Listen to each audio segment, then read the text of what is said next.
يعني هذا التصريح من عمرو الجرحي سندات دولية بقيمة 3 مليار دولار في الفترة المقبلة.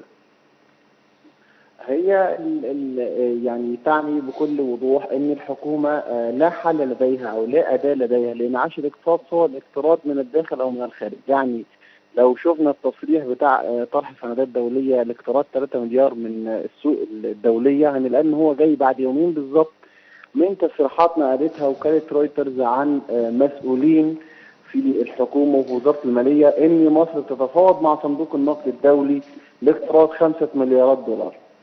فبالتالي بتشوف ان الحكومه بتجري مفاوضات لاقتراض 8 مليارات دولار في الوقت اللي بيانات وزاره الماليه او بيانات البنك المركزي بتكشف ان الدين الخارجي تجاوز 54 مليار دولار، وده مستوى تاريخي لم يصله الدين الخارجي من قبل.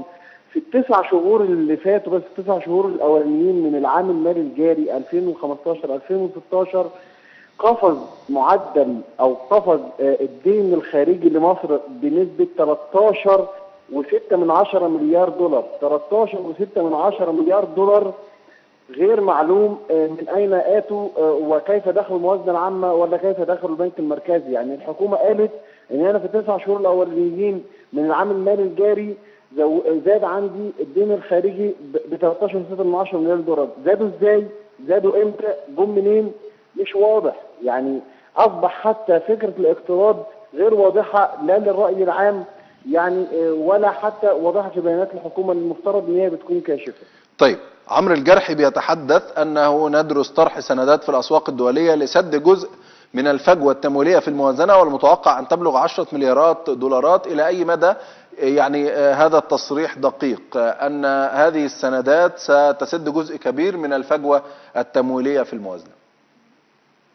هو الفكره صحيحه، هو طبعا هو عنده فجوه تمويليه فعلا بتتجاوز 10 مليار دولار، وزي ما ذكرت لحضرتك ان هو بيتفاوض باقتراض 8 مليار دولار، وقد يتفاوض تاني لاخذ ودائع او منح دولاريه او اي تسهيلات من دول الخليج حتى يعني يسد هذه الفجوه التمويليه، خاصه ان مصادره من احتياط النقد الاجنبي او مصادره من النقد الاجنبي في تراجع دائم، الصادرات متهاويه، السياحه، الاستثمارات الاجنبيه، كل مصادر التمويل الاجنبي مضروبه عنده.